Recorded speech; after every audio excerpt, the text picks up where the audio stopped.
السلام علیکم دوستو، کیسے ہیں آپ لوگ؟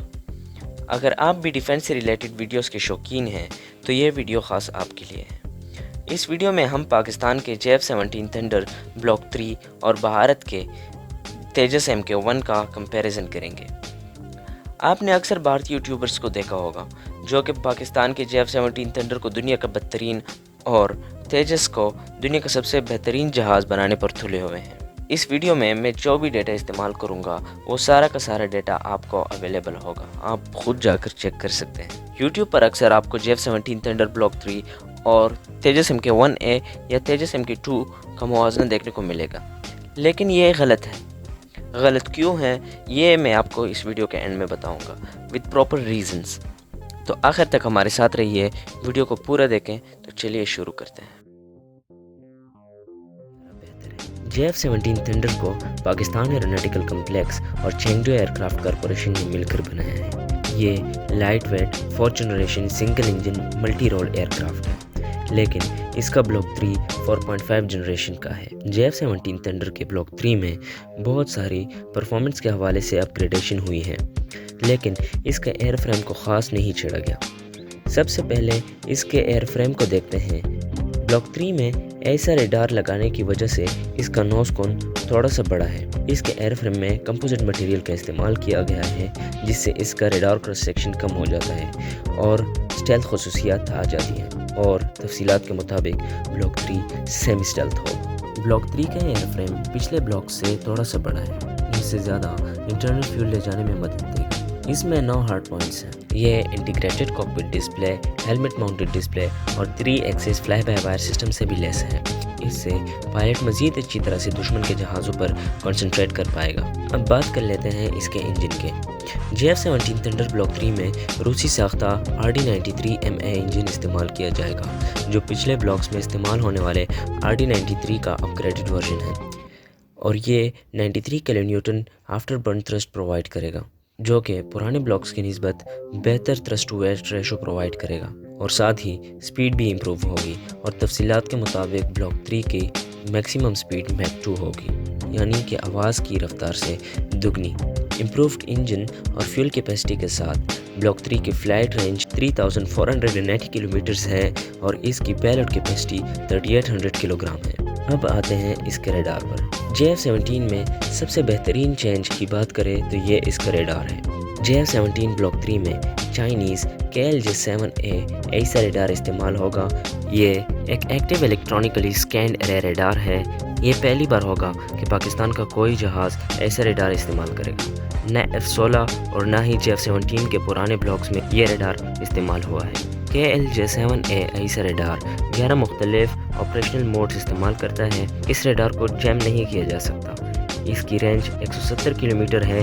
یہ ایک ساتھ 15 ٹارگٹس کو ٹریک کر سکتا ہے اور 4 کو ایک ساتھ انگیج کرنے کی صلاحیت رکھتا ہے۔ اب بات کرتے ہیں اس کے آرمامنٹس کی۔ JF-17 تھنڈر کے ہتھیاروں کی بات کریں تو سب سے پہلے ایئر ٹو ایئر میسائلز پر آتے ہیں۔ PL-10E short range air to air missiles, جو کہ multi element imaging infrared homing guidance system استعمال کرتا ہے، جس کی رینج 20 کلومیٹر ہے اور سپیڈ ماک 4 ہے۔ اس میزائل کے بارے میں کہا جاتا ہے کہ اگر کوئی ایئرکرافٹ اس میزائل کی رینج میں آ جائے تو اس کا بچنا امپاسبل ہوتا ہے۔ اس کے بعد نمبر آتا ہے PL-15 long range air to air missile کے، جو کہ active radar homing guidance system استعمال کرتا ہے، جس کی رینج 250 سے 300 کلومیٹر ہے۔ ان کی سپیڈ میک 4 ہے، اور PL-15 کا نو اسکیپ زون 100 کلومیٹر ہے۔ مطلب کہ اگر 100 کلومیٹر میں کوئی جہاز آیا تو PL-15 سے بچنا امپاسبل ہو جاتا ہے۔ اب بات کرتے ہیں ایئر ٹو سرفیس اور اینٹی شپ میزائلز کی۔ JF-17 تھنڈر بلاک 3 کے ایئر ٹو سرفیس میسائلز کی بات کریں تو سب سے پہلے نام آتا ہے نیولی میڈ RAD 2 کی، جو کہ دونوں نیوکلیئر اور نان نیوکلیئر ویپنز کو کیری کر سکتا ہے۔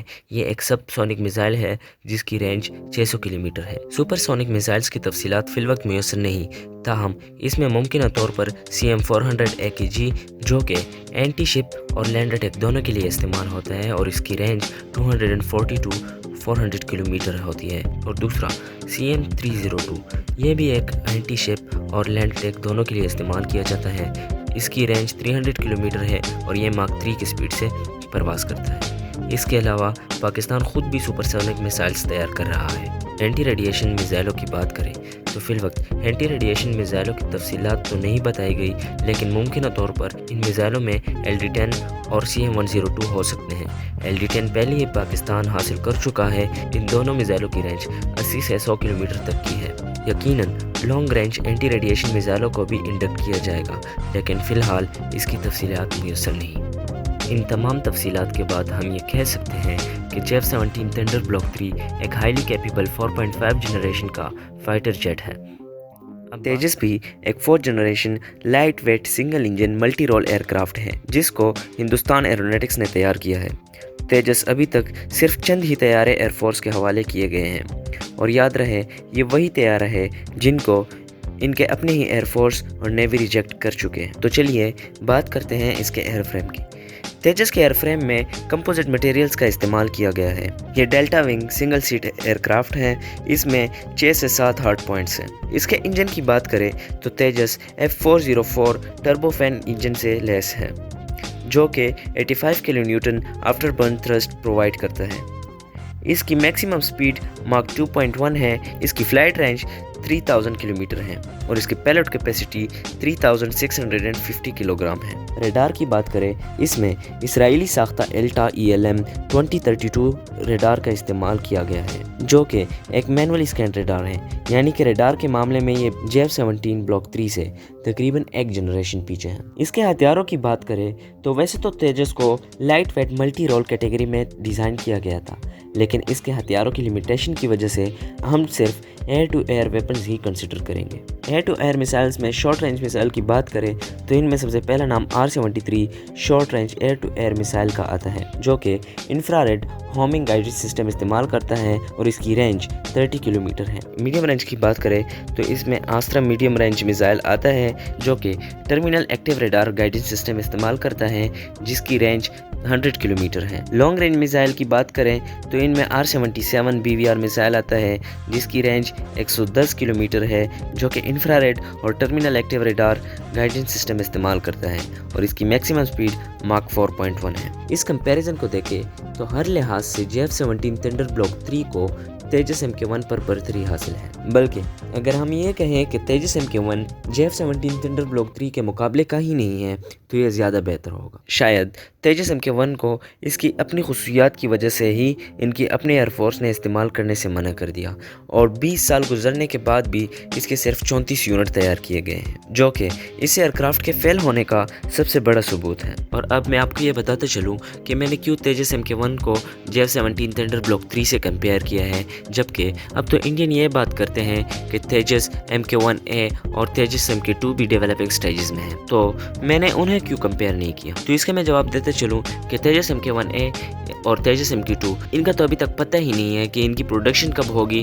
اور ہو بھی پائے گی کہ نہیں، کیونکہ انڈیا 1980 سے یہ پروگرام چلا رہا ہے اور اب تک صرف 34 جہاز بنا چکا ہے، جو کہ ان کے اپنی ایئر فورس اور نیوی نے ریجیکٹ کر دیا ہے۔ تو کیا پتہ یہ کب تک یہ انڈکٹ کریں گے، اور ہم الحمدللہ JF-17 تھنڈر بلاک 3 کی پروڈکشن بھی شروع کر چکے ہیں۔ تو چلو اگر ہم کنسیڈر بھی کریں کہ تیجس MK1A یا تیجس MK2 جو ہے وہ آئیں گے تو ہم ان کو JF-17 تھنڈر بلاک 3 سے کمپیئر کریں تو یہ بھی غلط ہے، کیونکہ انڈیا کے مطابق تیجس MK1A کو 2024 میں انڈکٹ کرنا شروع کر دیا جائے گا، جو کہ ابھی 3 سال بعد کی بات ہے، اور وہ ہوگا بھی یا نہیں یہ بھی ڈیپینڈ کرتا ہے، کیونکہ ہم اپنے پڑوسیوں کی نالائکی دیکھ چکے ہیں جو کہ انہوں نے تیجس MK1 کے ساتھ کی، کیونکہ 1980 سے جاری یہ پروگرام ابھی تک صرف 34 کٹارا سموسے ہی بنا چکا ہے، جو کہ ان کے اپنی ہی لوگوں نے استعمال کرنے سے منع کر دیا ہے۔ تو ہم یہ بھی نہیں کہہ سکتے کہ 2024 میں بھی وہ پروڈکشن شروع کر پائیں گے یا نہیں، تب تک JF-17 تھنڈر بلاک 3 اپنے ایئر فورس کے ساتھ 3 سال